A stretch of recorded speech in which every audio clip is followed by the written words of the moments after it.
Good morning, children. So, in the previous class, we started learning about the oceans and fishing.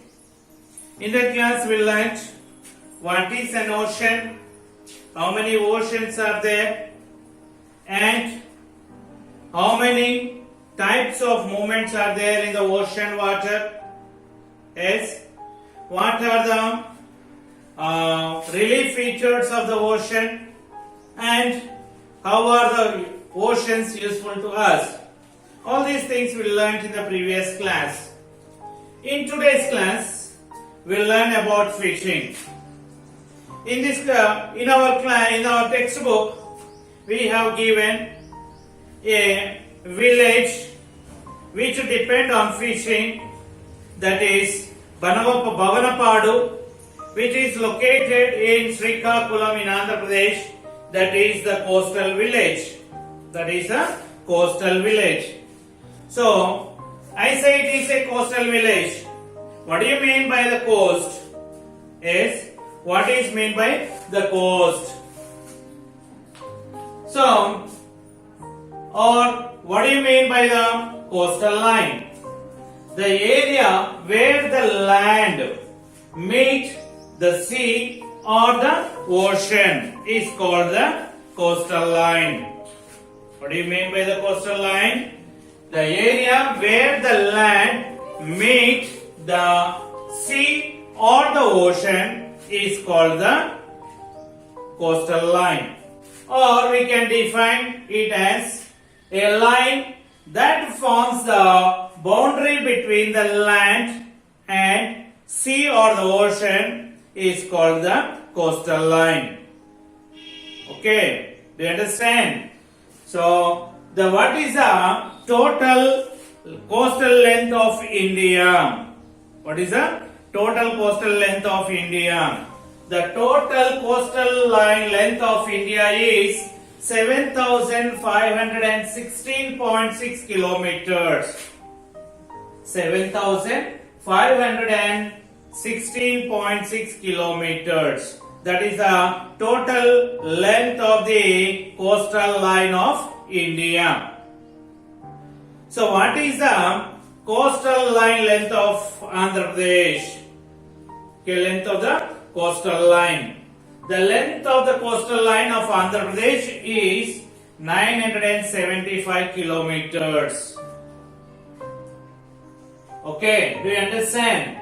So, what is coastal line? What is a coastal line? The area where the land meets the sea or ocean is called the coastal line. Or we can define it as a line that forms the boundary between land and ocean or sea is called the coastal line. Now we see the coastal plain. Okay, what do you mean by the coastal plain? Where is the Baravapad situated? It is situated in the coastal plains. What do you mean by the coastal plain? The coastal plain is a flat or low-lying area. Understand? The coastal plain is the flat, low-lying area adjacent to the sea.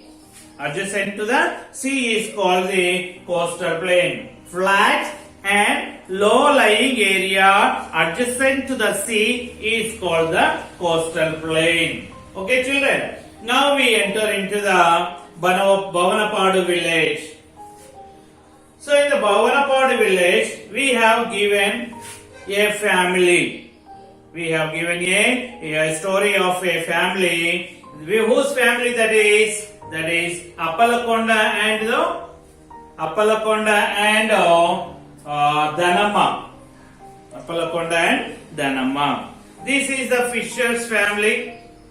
So this Dhanamma, who is she? She is the wife of the Appalakonda. She wakes up early in the morning at 4 o'clock and she prepares gruel.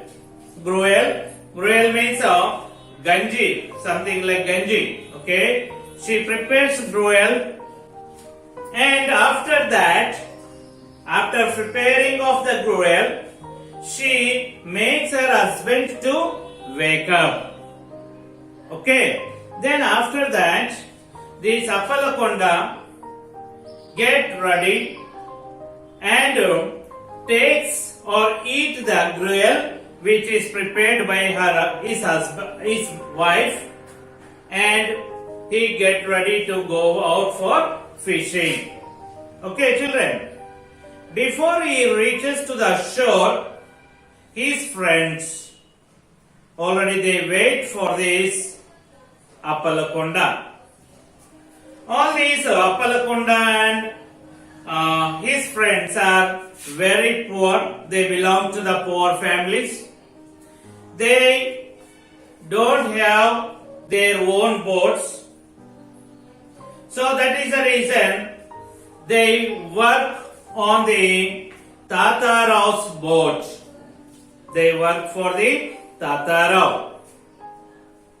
This Tatarau, he wants a mechanized boat. Tatarau wants a mechanized boat. So, the Tatarau also work along with his members. So, nearly the 20 members, they work on Tatarau boat. Understand? So, these people, they make ready their boat to launch into the sea or ocean. So one day before, they make ready this boat one day before to launch into the ocean or sea. Okay. So before launching into the sea or before launching into the ocean, what do? They check the engine, ropuller and diesel, and also their lunch boxes. They check all the things. They get ready their boat one day before with all the necessary things. What do you mean by the ropuller? Yes. What do you mean by the ropuller? You can see in your villages, you can observe the autos. The auto drivers, to start their autos, they take a rope and they round that rope to a part and pull it to start the auto. Same as here also, to start this mechanized boat, they use this rope puller. Do you understand why do they use this rope puller? To start the mechanized boat. Okay, children. This Tatarau, he owned the boat. He purchased this boat from Markonda in Odisha. He purchased that boat for rupees 6 lakhs. Since he is a poor, he borrowed that money from the money lenders. Do you understand? Since he is a poor, he borrowed that money from the money lender at high rate of interest. Why did he borrow from the money lender? Why can't he take the loan from the banks? Why didn't he approach the banks for the loan? So since he is a poor, he doesn't have any fixed assets. If we want to get loan from the banks, we have to give security to the loans to get the loan from the bank. So if we don't put any security to the banker doesn't give us any loan. So that is the reason This Tatara approached a money lender for the loan. He borrowed that money at the high rate of interest. Okay, so daily they go to the sea for fishing. So it is not a easy task to go to the sea for fishing. It needs some expenses. So Tantarao has to spend minimum of 5,000 rupees for a trip of fishing.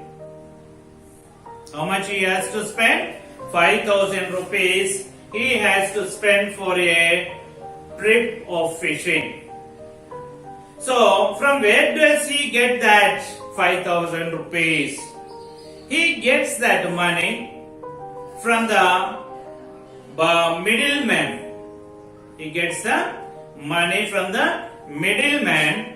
After catching the fish, this Tatarao has to sell that fish to the middleman at the price fixed by that middleman. Do you understand? So, one day they caught good fishing. They got the fishes called para. Okay. So after the Appalakunda moat of the house for fishing, Dhanamma, she goes for the domestic works. Okay, she works at different houses up to 9 o'clock. Okay, she goes for the domestic works. Means she works in different houses up to 9 o'clock in the morning. After that, this Dhanamma, she goes to the salt pans for work. Sometimes she work as a agricultural laborer. When she is working in the salt pans, she eagerly waits for the phone call from her husband. Okay, and she waits anxiously for the arrival of her husband and about the fishing, about the catching. Okay, so these sometimes she work as a agricultural labor. So like that they lead their life. So these are people who go for the fishing, they come back or they return between 1 p.m. to 8 p.m. So then they sell that to the middleman. So these middlemen, they store this fish what they purchase from the fishermen in the cold containers. Why do they store that fish in the cold containers? Because the middlemen have to take that fish from the catching area to distant areas or so far areas like Calcutta, Bangalore, Chennai and Hyderabad. They have to take to these areas to sell.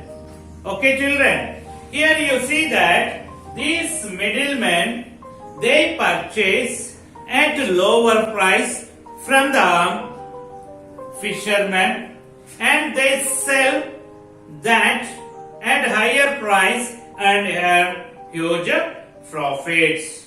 Okay children, till now we have seen about the big fishing means catching the fish by using the mechanized boat or the marapadava.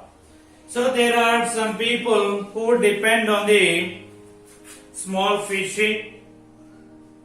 The small fishing is done by using the karatepa, which is a country-made boat. Okay, big fishing is done by using the marapadava or mechanized boat. And there are some fisher folk which used to catch the fish, the karatepa, which is also called the country-made boat. So by using this karatepa, fishermen go up to the 5 kilometers to catch the fish. So they catch small amount of fishes.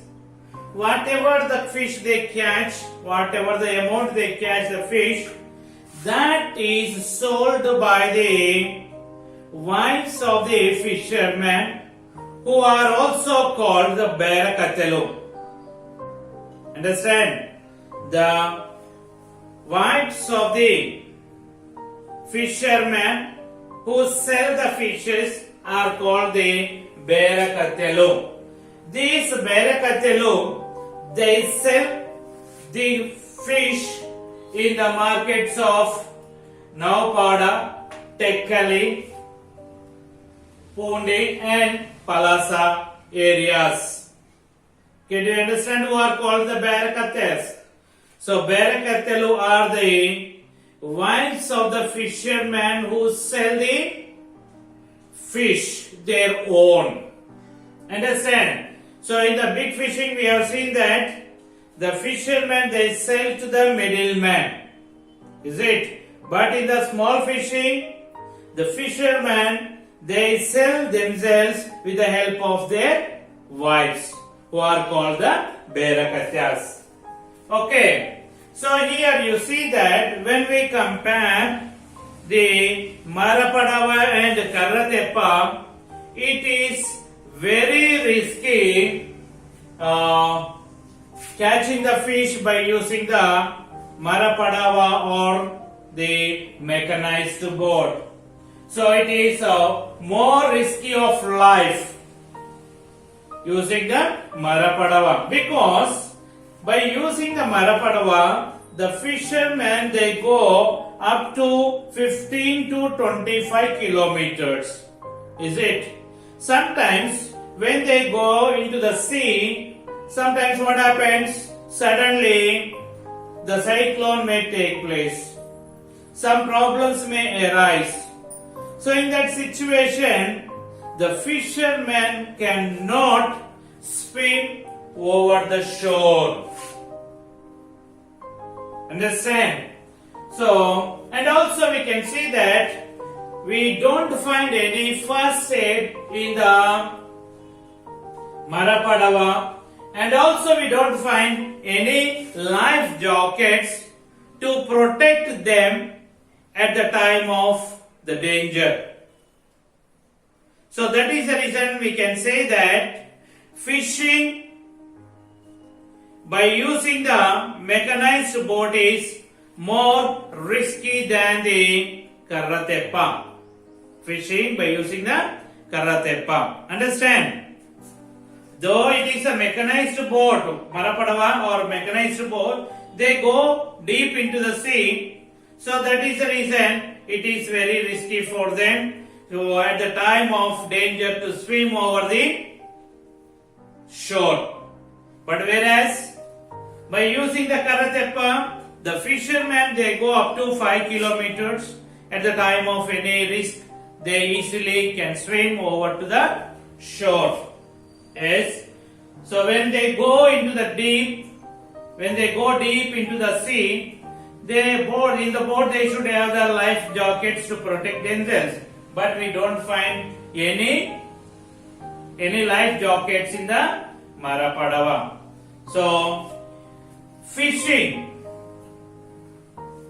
is risky and the brave occupation. You understand? Fishing is risky and brave occupation. For fishing, fisher folk, they use different kinds of nets. Yes, already in the previous chapter, we have learnt the different kinds of nets. What are those? Sannapu wala, doddu wala, or small perisha, big perisha, visire wala. Like that, we learnt about different kinds of nets. When they use that different kinds of nets also, we learnt in the previous chapter. Is it? So what are the tools they use in their toolkit? So we see that when Apalakonda and other fishermen come or return to the shore after taking the lunch, they go to the cyclone relief center to repair their nets. To repair their nets, they use different tools. Okay, what are the tools they have in their toolkit? They have the Nulukara or net repairing fork, we can say. Nulukara, it is a net repairing fork, and Nulukanda, that is a thread, and the next one is the flattened stick. This flattened stick, it determines the size of the ring of the net. Understand? This flattened stick, it determines the size of the ring of the net. Okay? Do you understand? Then, if to catch the big fishes, the fishermen, they use big ring net. Okay? Big ring net. So in the earlier people use the nets which are made of the cotton thread. Okay. Then after that, what happened? These cotton nets are completely replaced by the plastic, nylon, and other synthetic materials. Understand? First they made the nets or prepared the nets by using the cotton thread. Then recent days what happened? This cotton thread is completely replaced by which threads? Plastic, nylon, and other synthetic threads or synthetic materials. So these fisher folk, they purchase the nets from the market. They purchase the nets by weight and type of the ring. So you see that the cost of the net may be 250 to 300 per cage. The cost of the net may be ranged between 250 and 300 rupees per cage. So from where do they purchase? They purchase these nets from Bharampur in Odisha. They purchase these nets from Bharampur. Okay. This is about the fishing. The main occupation of the Bhavanapadu village fisher folk is fishing. And along with that, they also do some other activities. What are those? Agriculture and animal husbandry. Okay, agriculture and animal husbandry. So here the people of Bhavanapadu, for the people of Bhavanapadu, fishing is not only the occupation. They have another occupations also that. What are those? Agriculture and animal husbandry, rearing animals. So if you see the soil type, the soil is loamy, so which is very suitable to grow rice. So here the paddy is cultivated by using the irrigation facilities. If you see this Bhavanapadu, this Bhavanapadu village is situated at the tail end of Vamshadhara Canal. Okay, where it is situated? It is situated at the tail end of the Vamshadhara Canal. Some parts of this Bhavanapadu gets the water from this Vamshadhara Canal after fulfilling the needs of the nearby villages like Marripadu. Understand? This Bhavanapadu village, it gets the water from the Vamshadhara Canal after fulfilling the needs of the nearby village. What is that? Marripadu. Okay. So here we don't find any landlords in Bhavanapadu village. All the farmers are the small farmers. They have the very less land. Okay. So these are Bhavanapadu farmers. They do not grow the commercial crops. Only they grow the food crops. Not only that, they also rear the animals. What kind of animals they rear? They rear the animals like cows and buffaloes.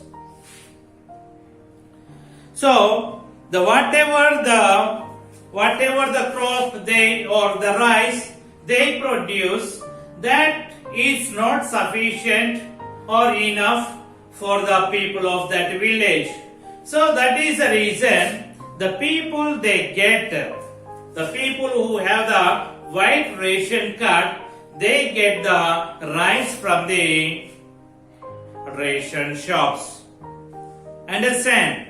This is the agriculture and the animal husbandry of the village of the Bhavanapadu.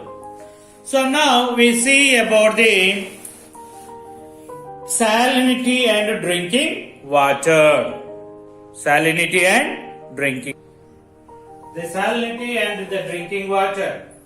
You know that the water in the sea is very salty. So we cannot use that water for drinking.